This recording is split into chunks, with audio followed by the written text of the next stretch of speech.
So the film begins during World War II.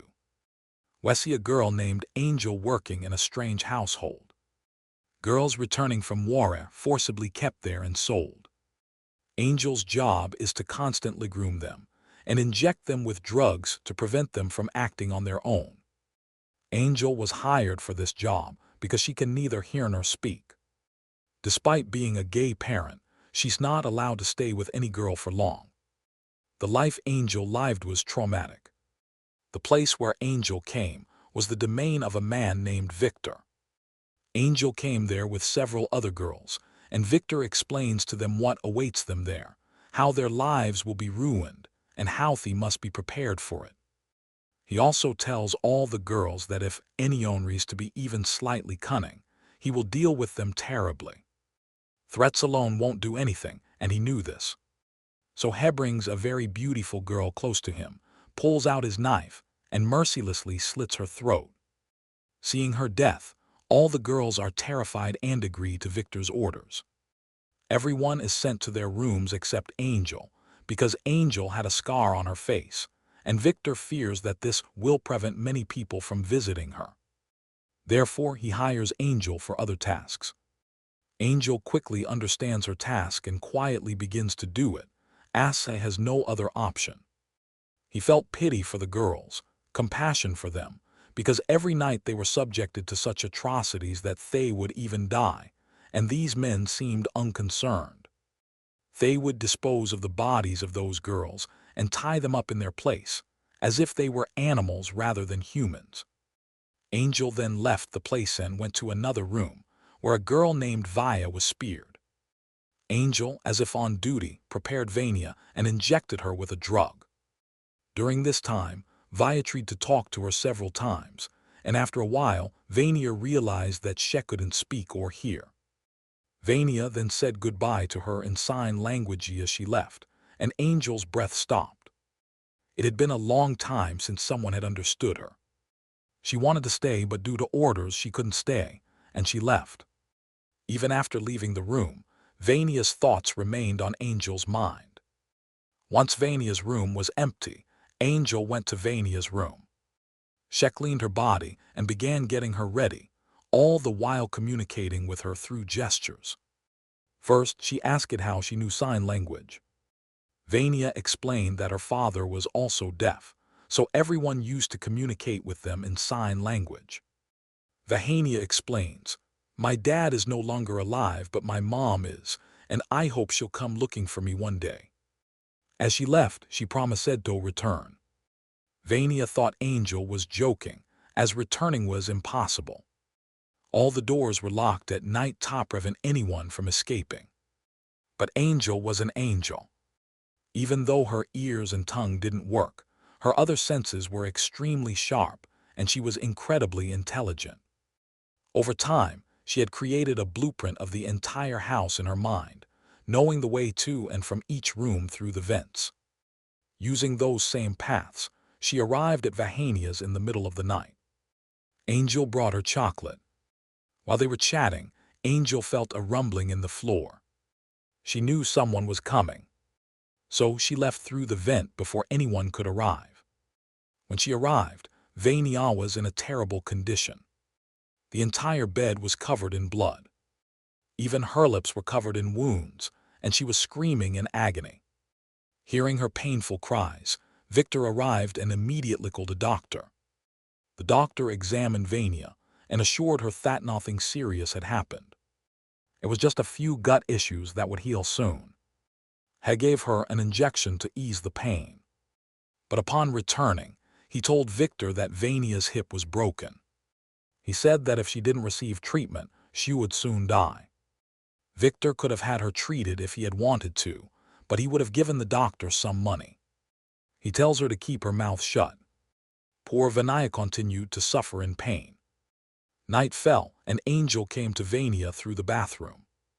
She comforted Vaya and then fell asleep next to Vaya. Meanwhile, we saw Victor, who was now going to Angel's room. If I hadn't found Angel in the room, Angel would have been in deep trouble.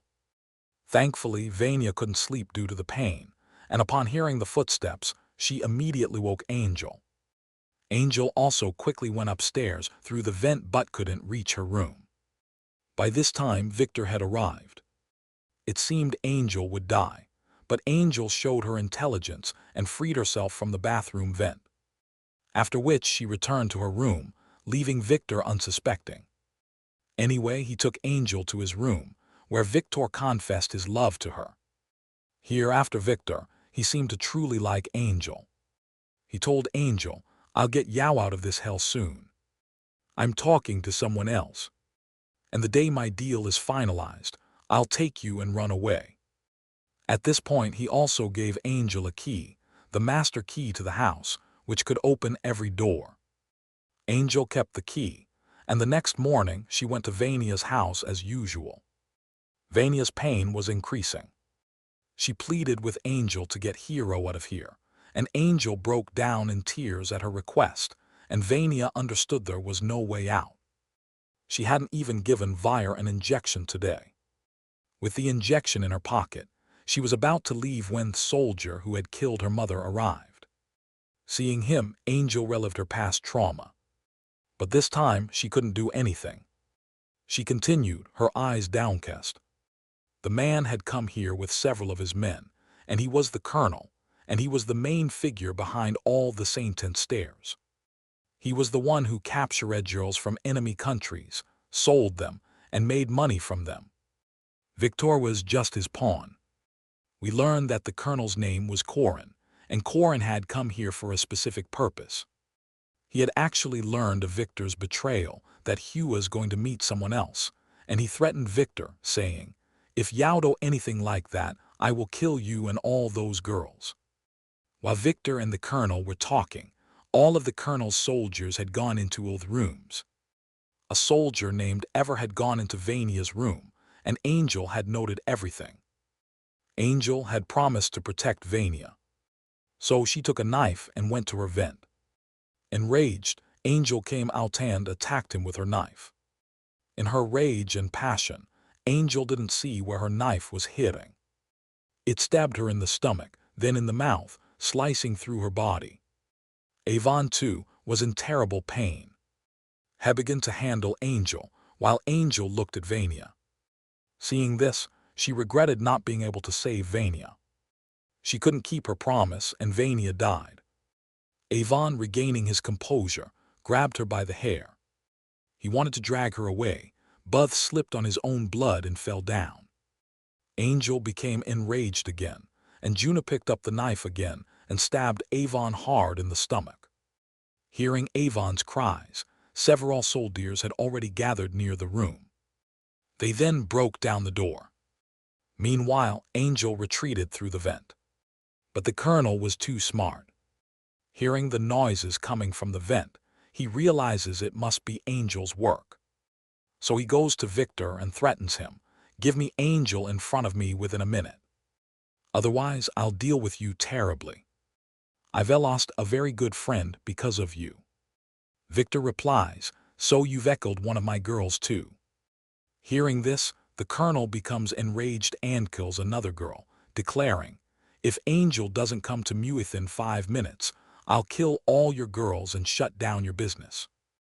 Angel was preparing to escape. She moves from one vent to another, reaching the main door. She tries to open the door with the master key, but the door won't open. She realizes that Victor was just testing her. The key wasn't real. As she tried to climb back into the vent, the colonel spotted her. He fired several shots at her, but luckily none of them hit her. Victor grabbed her leg and was about to slash her leg with his knife. But Angel attacked him with the same left, sending the knife flying into her face. The colonel gave his brother a gun and sent him after her. But while trying to get behind Angel, the girl dropped her gun. This time he was only holding a knife, which he managed to cut Angel's leg. But Angel picked up a rock and smashed it into his face with such force that his head crashed. He fell down, killing him. The moment they realized their comrade was dead, they became even more frantic. The colonel's obsession with killing Angel had taken over. Now they throw smoke bombs into all the vents to suffocate Angel. If she tries to escape, The colonel places a man at each vent opening to kill her on sight. The colonel was so enraged that he told Victor, "Even if I have to burn the entire house down to kill Angel, I will." Victor was furious at the colonel's words, but he couldn't say anything. As soon as the colonel left, he angrily killed one of the colonel's men. When the colonel returned after hearing the gunshot, Victor said that Angel had a gun. He shot her out of the vent, and then she went back. During their conversation, we again saw Angel escape right under their noses. She escaped through the vent and jumped out. Now she was finally out. There were bushes everywhere. Ange wanted to escape through these bushes. But when she went inside, she saw the half-rotted corpses of several girls, eaten by insects. It was such a horrific sight that Angel's soul trembled. She now understood that they didn't even bury the girls after killing them, but instead left them in such a terrible state. By now, everyone had found out that Angel had left the house, so they all came out to catch her. And while fleeing, Angel came across Victor. Victor assured her Thaith wouldn't harm her. But in reality, he himself was a traitor. As soon as Angel trusted him, he captured Angel and began to bargain with the colonel in exchange for Angel, knowing that Hugh was desperate to get Angel and would agree to anything to get her.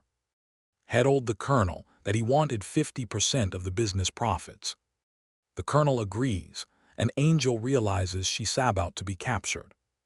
She re-intensifies her actions, grabbing Victor's knife from his belt and stomping on his leg, fleeing once more. The gun Victor was holding in his agony had burned, hitting the colonel's brother.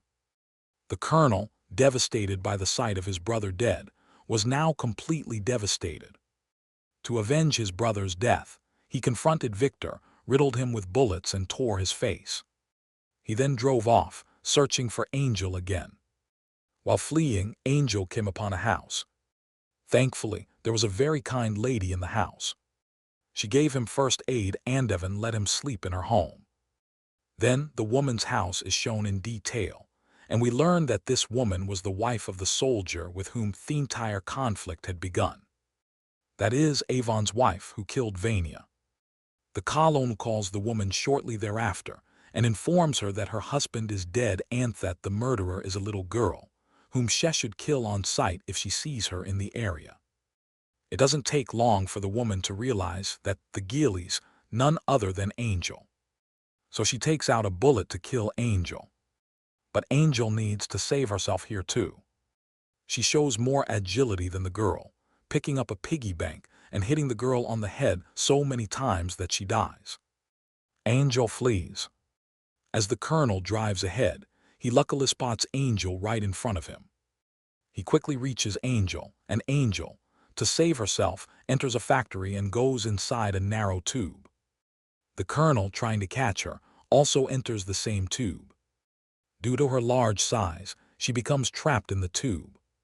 Seeing her trapped, Angel felt as if she had been given a new lease on life. She was about to exit the tunnel and turn back. Seeing the colonel, she laughed. She had eased him and stuffed a cloth into his mouth to prevent him from calling for help. However, the colonel was begging her for help. Using her own blood, Angel applied makeup to herself, similar to the one he used to apply to his enslaved girls, and finally escaped through the other side of the tube. Fleeing from there, she reached another house and discovered it belonged to a doctor who had always witnessed the atrocities against girls and was insatiable for fear of the soldiers. Seeing Angel, the soldiers took her into their home. Finally, after much difficulty, Angel finds herself in safe hands. Her courage saves her life, and the movie ends with this scene.